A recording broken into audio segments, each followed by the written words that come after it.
Fala, meus amados, a graça e a paz do Senhor Jesus esteja com todos vocês. Aqui estamos com mais um vídeo, mais um devocional. Obrigado por estar aqui conosco, participando, assistindo esse vídeo aqui no meu canal, Valmir Ramires. Fique conosco até o final. No fim dessa mensagem, eu quero fazer uma oração poderosa para abençoar a sua vida. Não esqueça de interagir conosco, fazendo com que esse vídeo vá ainda mais longe e você se torne um evangelista, ajudando a palavra de Deus a ser propagada e a chegar a mais vidas e a mais lares. Então curte o vídeo, deixe o seu like, comente o vídeo no final e compartilhe com todos. Vamos para a palavra de Deus.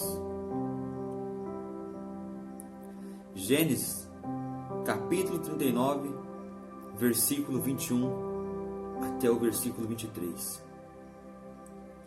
O Senhor, porém, estava com José e estendeu sobre ele a sua benignidade e deu-lhe graça aos olhos do carcereiro Mor. E o carcereiro Mor entregou na mão de José todos os presos que estavam na casa do cárcere, e ele fazia tudo o que fazia ali. E o carcereiro Mor não teve cuidado de nenhuma coisa que estava na mão dele, porquanto o Senhor estava com ele, e tudo o que ele fazia, o Senhor prosperava. Aleluias! Talvez a história de José dentro da Bíblia seja uma das histórias mais extraordinárias. Apesar do que a Bíblia ela já é extraordinária por si própria, mas a história de José, um dos heróis da fé do passado, nos ensina muito, porque José era um sonhador. José era um jovem que sonhava. Deus falava com José através de sonhos. E por José sonhar, por José sempre ter uma visão diferenciada, a qual Deus dava a ele, isso causava ciúmes, inveja em outras pessoas. E José acabou despertando dentro da própria casa, entre os irmãos, a inveja. Os irmãos começaram a sentir inveja de José por tudo aquilo que ele contava, pelas experiências que ele tinha através de sonhos com Deus.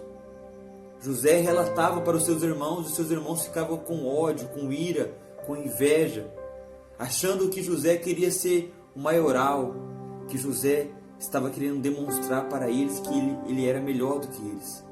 Mas José só estava apenas contando para eles os sonhos que ele tinha.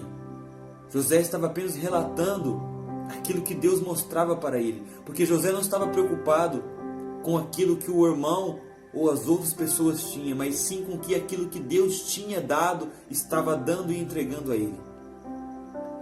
E isso talvez seja o maior problema da humanidade, das pessoas, a inveja. Você já percebeu que nós nem sempre estamos preocupados com aquilo que nós temos, ou aquilo que conquistamos, ou aquilo que Deus nos dá? Estamos sempre olhando para o próximo, por aquilo que o próximo tem, para aquilo que as pessoas têm, porque o que nós temos nunca é suficiente. Queremos sempre aquilo que as outras pessoas têm. Estamos sempre reparando no carro que o outro tem, na casa que a outra pessoa tem, na vida que ela vive, que ela tem.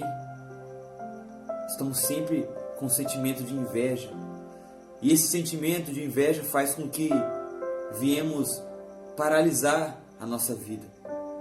Esse sentimento faz com que dentro de nós venha crescer algo que faz com que a nossa vida ela não venha prosseguir.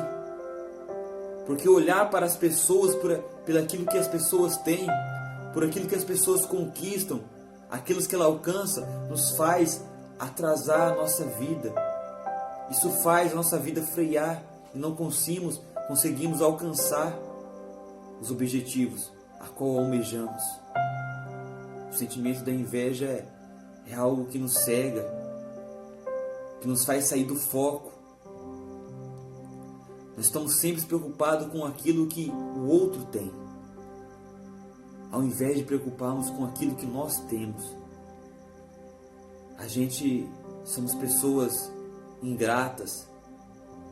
Se formos pararmos para pensar, analisar nossa vida, aquilo que Deus já nos deu, nos entregou, aquilo que temos, perto de situações que pessoas vivem nesse exato momento, somos ricamente abençoados. Talvez você tenha saúde e tenha inveja de uma pessoa que às vezes tem um carro do ano, mas não tem saúde.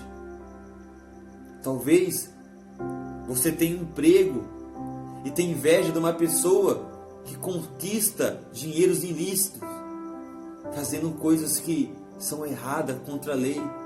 Você fica reparando a vida dela, querendo a vida que ela tem, enquanto a sua vida já é suficiente, enquanto o que você tem já é suficiente. Na verdade, só de termos Deus, a presença do Senhor em nós, já é suficiente.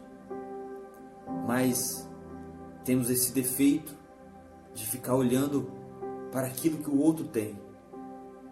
Só que José não tinha esse defeito. José era um jovem, um rapaz, um homem que não ficava invejando aquilo que as pessoas tinham. José simplesmente contava aquilo que ele tinha, aquilo que ele vivia, a experiência que ele tinha, os sonhos que ele almejava.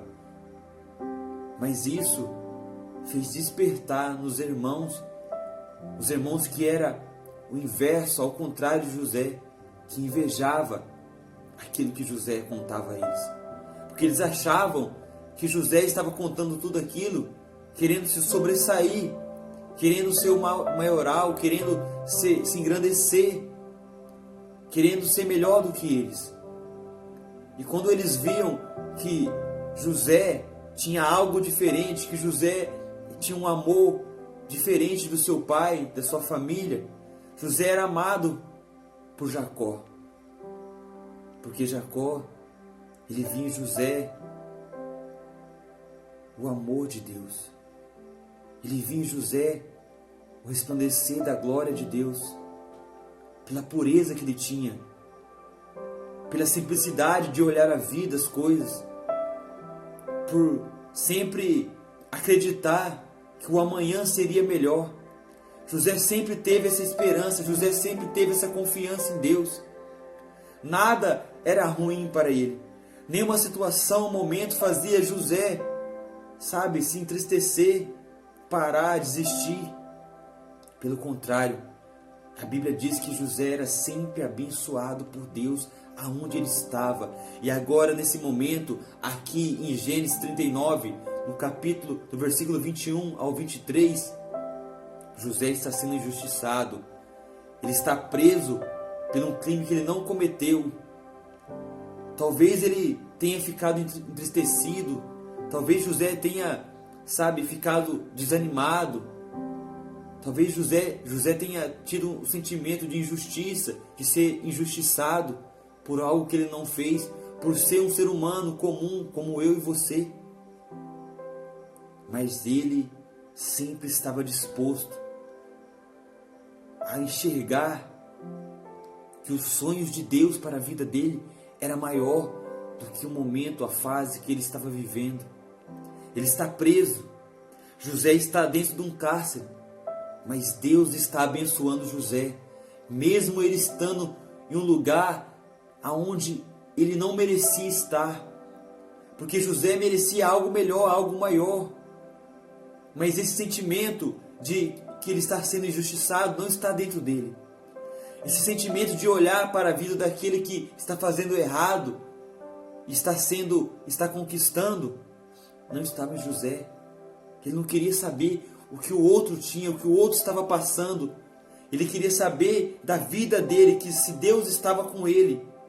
Ele queria simplesmente viver os sonhos de Deus. José acreditava que tudo era possível. E isso fazia com que ele tinha um lugar de destaque aonde ele pisava. E dentro do presídio José comandava, porque o chefe do cárcere, como a Bíblia aqui está dizendo, deu a José toda a autoridade sobre os presidiários que ali estavam. Os presos que estavam dentro daquela cela, daquele pavilhão, daquele presídio, eles eram submissos a José, porque Deus já estava trabalhando os sonhos, os projetos que tinha com José. José já estava governando, antes mesmo de ser governador, porque a Bíblia diz que quando Faraó chama José, e José revela a ele, decifrou a ele os sonhos que ele estava tendo.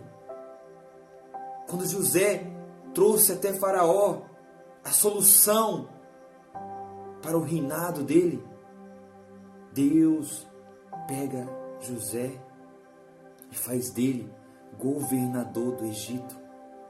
Veja bem, olha que forte essa palavra. José governava dentro do presídio. Isso era Deus fazendo de José, preparando José para ser governador do Egito. É porque é assim que Deus trabalha. Deus pega situações desfavoráveis. Deus pega você aonde você está e começa a trabalhar na sua vida. Mas você precisa olhar para si, esquecer as pessoas que estão ao seu redor, esquecer o teu próximo, aquilo que o outro tem. Você precisa começar a praticar aquilo que você tem, para que Deus venha realizar aquilo que você deseja, aquilo que está no seu coração, que você almeja. Deus quer trabalhar, Deus quer trazer, materializar e trazer na sua vida. Mas você precisa começar a acreditar aonde você está agora. Deus quer pegar você e começar a trabalhar, começar a te moldar para aquilo que Ele quer te colocar lá na frente. É isso que Ele fez com José. José deixou o sentimento de injustiça de lado. José deixou o sentimento de inveja de lado. Talvez ele até lembrou que os irmãos estavam no aconchego da casa, perto dos pais, e José estava longe, injustiçado, vendido pelos irmãos como escravo. José estava dentro do presídio do Egito, longe da sua família, mas ele não deixou o sentimento de injustiça, de tristeza, de calúnia entrar no coração dele, mas ele absorveu a fé, a esperança em Deus, porque a esperança que nos move, que nos leva à vitória, é a fé que acredita que todas as coisas cooperam, que Deus está no controle de tudo, que Ele está cuidando da sua vida, que Ele está trabalhando, e Ele está trabalhando verdadeiramente na sua vida. Basta você começar a crer, independente do quadro, independente do que foi até agora a sua história, porque a história que Deus tem para você é uma história linda e de vitória, e Ele irá te dar, basta você acreditar. Em nome de Jesus, ore comigo, feche teus olhos. Meu Deus, em nome do Senhor Jesus, quando os irmãos de José pegou José e lançou ele dentro de um poço, querendo dar fim na vida de José. E como não se bastasse somente isso, eles venderam o próprio irmão como escravo. José talvez sentiu raiva. José, como homem natural, talvez ele sentiu medo, tristeza, decepção por saber que os próprios irmãos estavam fazendo mal a ele. Mas nem toda essa situação, esse quadro que José estava vivendo, fez com que ele perdesse a esperança no Senhor. Porque aqueles que se refugiam no Senhor, que entregam a vida ao Senhor, que confiam os sonhos, os projetos nas suas mãos, são abençoados, são alcançados pela Tua graça, pelo Teu amor, porque maior é o Senhor que está conosco, maior é o Senhor que está na nossa vida. Ele é contigo, meu amado, confia nele. O Senhor está contigo, o Senhor está te envolvendo nesse momento. Não importa o que você esteja passando agora, eu profetizo em nome do Senhor Jesus que o quadro, a situação, o cativeiro que você está agora, seja qual ele for, na saúde, na vida financeira, na vida conjugal, familiar, na vida sentimental, seja qual for, o nosso Deus, o Deus da Bíblia, Ele te envolve agora. Ele te traz a vitória, a esperança. Mantenha-se firme, mantenha-se confiante. Deus é contigo, em nome de Jesus. Em nome do Pai, do Filho e do Espírito Santo. Amém e graças a Deus. Amém, meus amados. Fique com essa palavra. Espero que você seja agraciado e você seja tocado e fortalecido pela luz da palavra de Deus. Não esqueça de deixar o seu comentário aqui embaixo. Comente o vídeo e faça com que essa palavra vá ainda mais longe. Em nome de Jesus, compartilhe com todos.